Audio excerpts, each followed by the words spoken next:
মারা মেরে ক্ষমতা আসেন নাই, জিয়া রহমান মুখ ফু করে ক্ষমতা আসেন নাই, জিয়া রহমান মার্শাল দিয়েও ক্ষমতা আসেন নাই। তাই ভাইয়ের আমার, যে দেশটা চলছিল না আওয়ামী লীগের আমলে,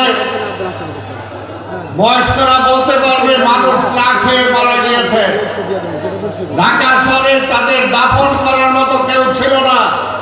এই আঞ্জুমানে মফিদুল ইসলাম নাম মানুষ সেই সময় জানে, ৪২ লাশকে তারা দাফন করেছে।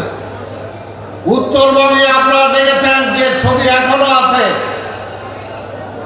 সেই ছবি হলো মা বোনেরা তাদের লজ্জা আব্রু নিবারণের জন্য কাপড় পায়রায় জাল দিয়ে নিজেদের লজ্জা নিবারণ করেছে।